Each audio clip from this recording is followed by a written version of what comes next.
grabbed my wrist so hard I almost dropped my wine glass. I didn't know this man. He was older, maybe late 60s, with silver hair and the kind of posture you only see in people who spent decades being told to stand straight. He was wearing a dark blazer with a small pin on the lapel, the kind of event where everyone has a pin on their lapel. And he had been across the room 30 seconds ago, laughing with someone near the bar. Now he was right in front of me, staring at my wrist like he'd seen a ghost.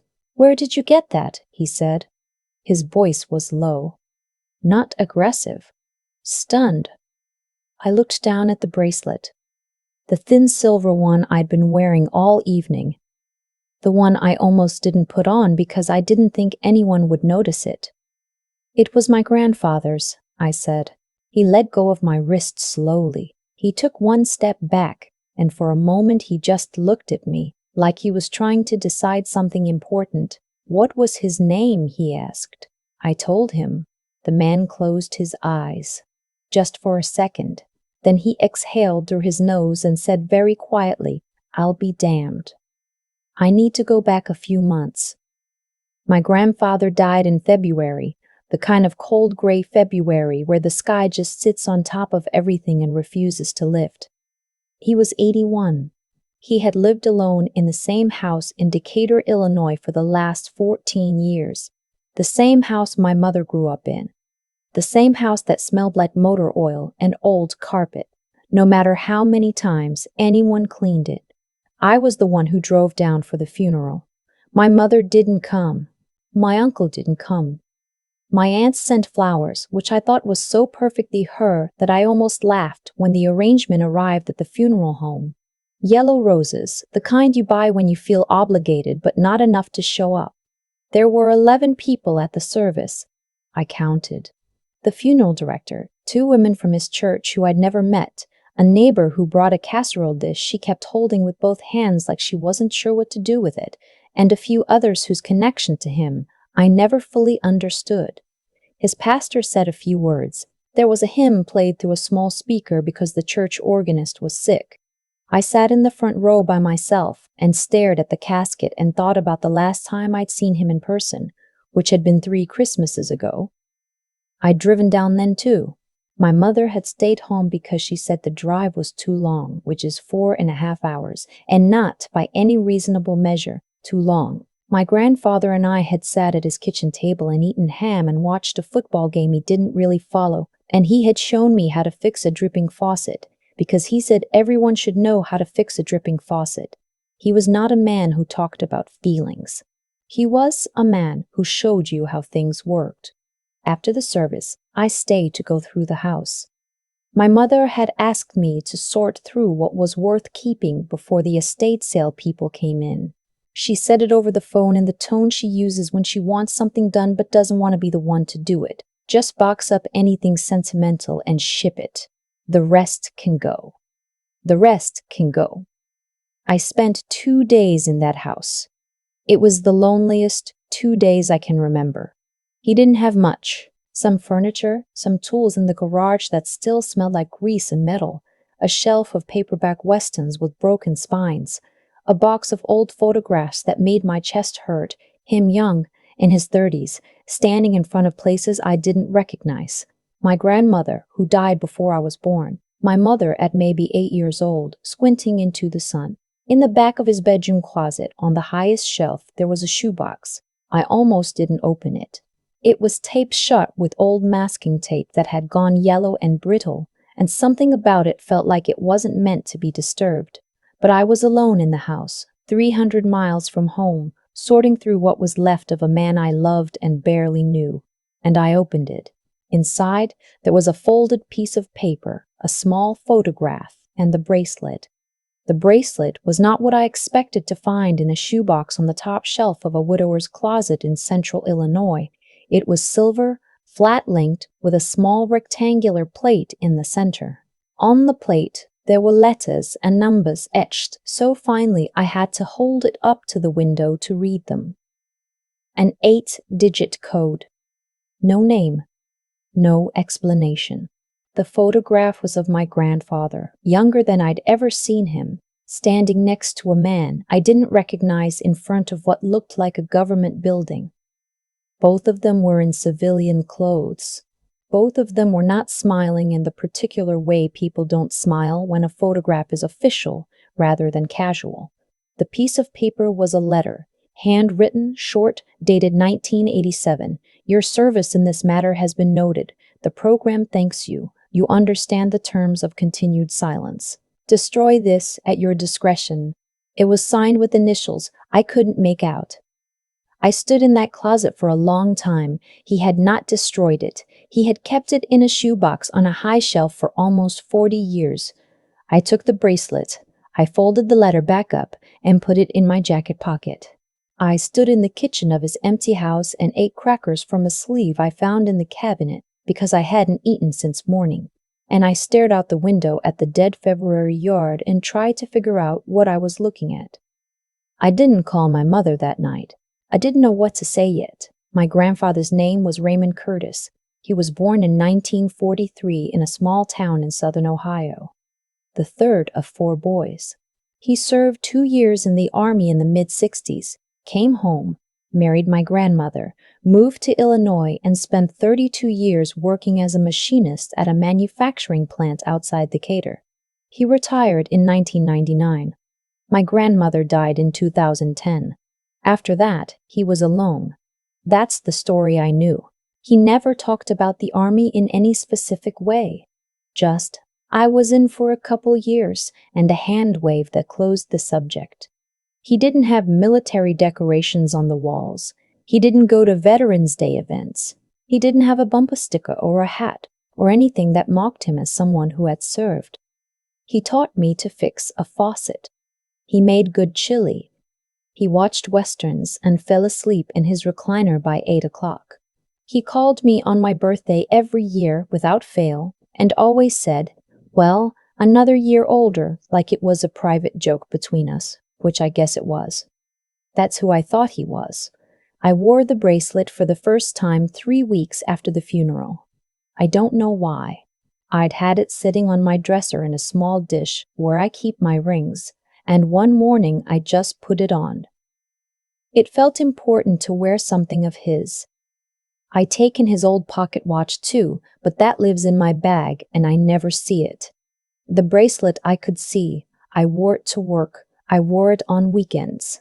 People sometimes asked about it. It's an unusual piece, too plain to be decorative, too specific to be random, and I'd say it was my grandfather's and leave it at that.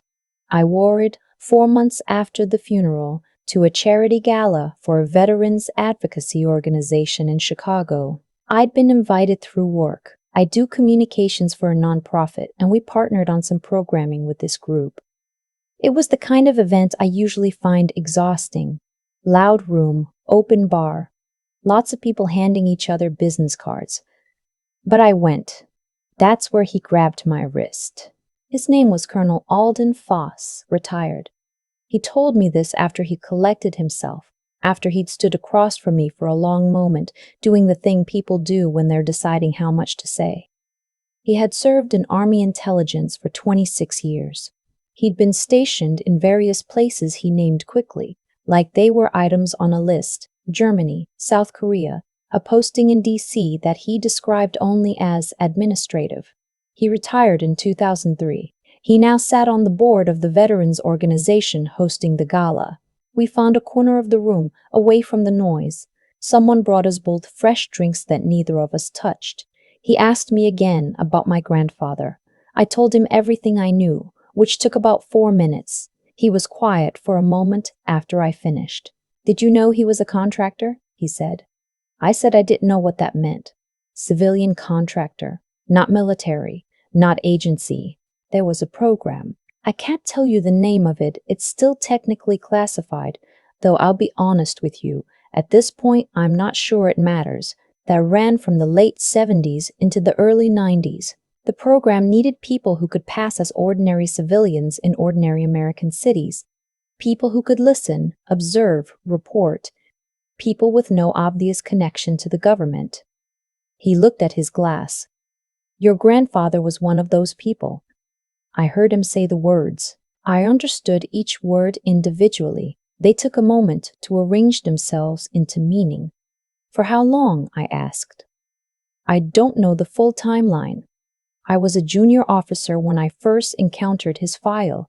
He'd been active for at least 8 years at that point. He had one of the longest unbroken operational records of anyone in the program. He was, the colonel paused, chose his word carefully, exceptional at what he did. Which was what exactly? Listening, watching, reporting on activity in his region that was relevant to national security. Cold War era. There were concerns about Soviet-connected networks operating in industrial Midwest cities. Factories, manufacturing plants, that kind of infrastructure. People trusted him because he was exactly what he appeared to be. A machinist, a neighbor, a man with no agenda. I thought about the manufacturing plant. 32 years. He was never paid through official channels, Colonel Fossey said. That was by design. The compensation came through a private trust arrangement, nothing traceable. The program had strict protocols about that. I thought about the question I'd read in the comments of a video once, someone asking about exactly this. How does someone live like that? How do they sustain it financially without it being obvious? I'd wondered the same thing about my grandfather. He had lived modestly. He had no unexplained wealth. His house was paid off by 1990 and he drove the same truck for 16 years. The trust was structured to look like investment returns, the colonel said, as if he knew what I was thinking. Dividends from stock accounts. Nothing that would stand out. I thought about my grandmother. Whether she knew. Did his wife? I don't know, he said. I genuinely don't know. That wasn't information that was shared at my level. I looked down at the bracelet on my wrist. The bracelet, he said. The agents in the program, they weren't given traditional identification. Too risky. Instead, they were each issued a contact piece, an object they could use to identify themselves to another operative in the field if necessary. The code on the plate corresponds to a file number. His file. His file. I let that sit. He kept it, I said finally. Yes. He wasn't supposed to. Colonel Fossey looked at me with something that might have been admiration. He was supposed to destroy it along with all other materials when the program ended. 1992, most people did. He paused. Some people couldn't. I thought about the shoebox, the high shelf, the masking tape gone yellow. He kept it for 30 years after the program ended, I said. It appears so. Why? The colonel was quiet for a moment. I've thought about that question with respect to others in the program. People who held on to things they weren't supposed to hold on to. He turned his glass slowly in his hands. I think sometimes people need proof, even if they can never show it to anyone, proof that it happened, that it was real, that it mattered. I didn't sleep much that night. I lay in the hotel room. I booked a room in the city rather than drive home. And I stared at the ceiling and thought about my grandfather falling asleep in his recliner at 8 o'clock. I thought about him showing me the dripping faucet, the way he said, well, another year older on the phone, like it was a joke, but also like he meant it. Like he was genuinely glad I was still here, still accumulating years. I thought about my mother not coming to the funeral. I thought about the yellow roses from my aunt. I thought about 11 people in that room. And my grandfather lying there having spent decades doing something that almost no one would ever know about, that he would never talk about, that he had packed into a shoebox on a high shelf and sealed with masking tape and left there for someone to find someday or not find at all. I called my mother in the morning. She answered on the third ring, slightly distracted, the sound of the television in the background. I told her about the gala, about Colonel Foss. About the program, the bracelet, the file, all of it. I talked for almost 20 minutes without stopping. She was quiet for most of it. When I finished, she didn't say anything for a long moment. Mom, I said. I heard you, she said. Another silence. I didn't know, she said finally. Her voice was different, smaller. I never knew any of that. I know.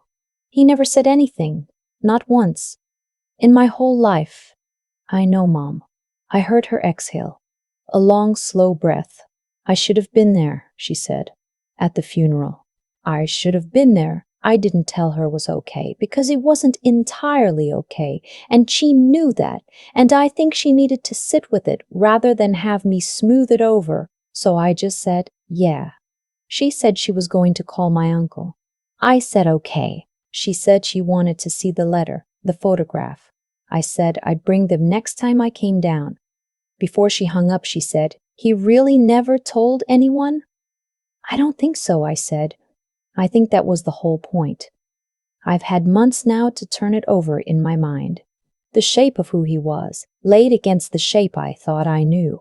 He was a machinist who spent 32 years watching and listening and filing quiet reports that went somewhere classified and helped with something he would never be allowed to name. He came home every night and ate dinner and went to sleep and got up and did it again. He raised a daughter who didn't always call. He had a wife he loved and lost. He fell asleep in his recliner watching westerns. He fixed dripping faucets because he believed everyone should know how things worked. He never asked for recognition. He never got any. He kept his proof in a shoebox on a high shelf, sealed with old tape, and he left it there. And I think some part of him hoped someone would find it someday. Not to make a story out of it, not to make him a hero, just to know that he had been there, that he had done something, that underneath the ordinary life there had been something that mattered, running quiet and steady and invisible, the way the most important things often do. I still wear the bracelet. I've thought about having the code looked up, properly, through whatever official channels might still exist for something like this. Colonel Fossey gave me a contact name, someone he said might be able to help navigate the declassification process. I've called once and left a message and haven't heard back. Maybe I will. Maybe I won't. For now, the bracelet stays on my wrist, 8 digits on a small silver plate, a file number corresponding to a man who spent 3 decades being exactly what everyone assumed he was, and also something no one could have imagined. My grandfather, Raymond Curtis, machinist, widower, father, sleeper on recliners. The man who held the world steady in a town no one was watching. For years, no one will ever fully count without a single person to tell. I think about the colonel's words, proof that it happened, that it was real, that it mattered. I keep the bracelet on so there's at least one person left who knows.